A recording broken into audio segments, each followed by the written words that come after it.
Good evening, ma'am. Claire Yao of Bloomberg News. In the statement, you said that ASEAN committed to ensure regional supply chains for energy, food security, but at the same time, members like Vietnam, Thailand, Indonesia have said they will prioritize domestic needs for fuel, palm oil, rice. Have you gotten any commitment from them to waive these measures for fellow ASEAN members?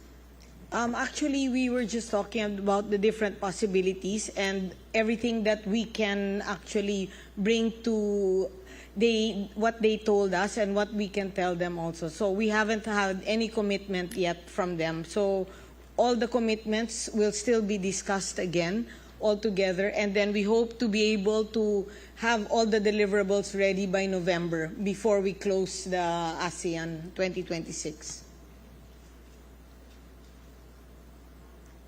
Any other questions? To the gentleman with the second row.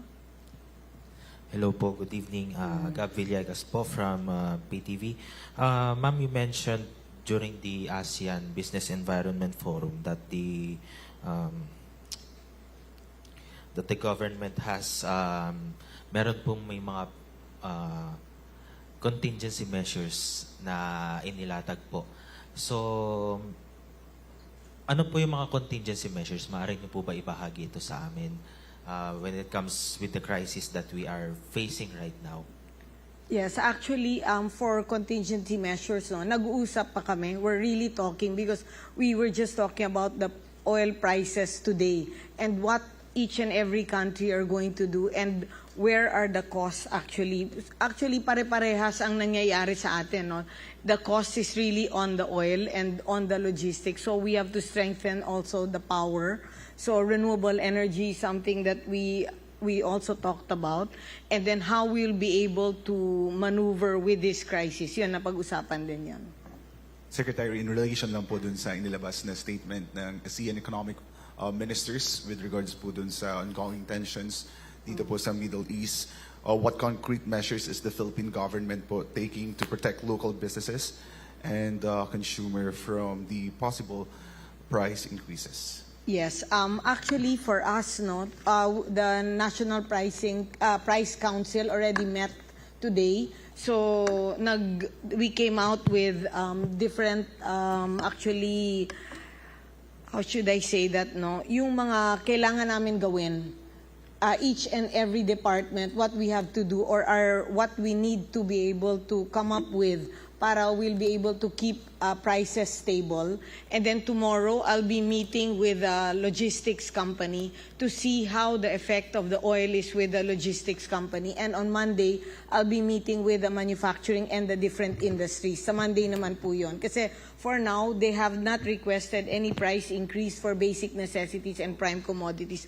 But we can't say for sure until we meet with them on Monday. So Monday po ang meeting namin with the manufacturers and the different industries, and tomorrow with the 30 logistics company where we have an MOU with. Kasi kailangan natin makausap din sila kung paano natin makip yung prices ng basic necessities and prime commodities stable during this crisis, or if ever there's an increase, we need to see kung magkano lang para at least yung basic necessities man lang and prime commodities, we can keep it at a very stable or konting, if ever konting increase lang. But we need to be able to coordinate with them. So we are doing this on an aggressive basis.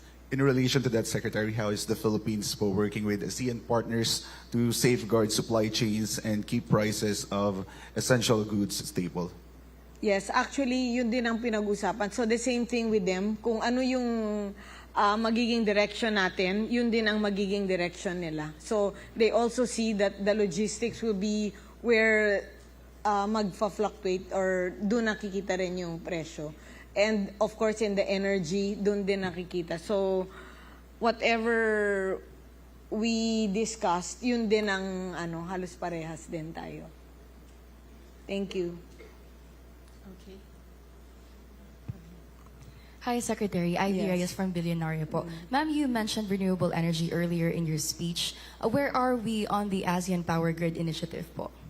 Yes, actually, we're still actually we still really need to level up on this, on the energy side, no? But with this crisis now, I think we really need to move mas quickly or more aggressively forward on the energy.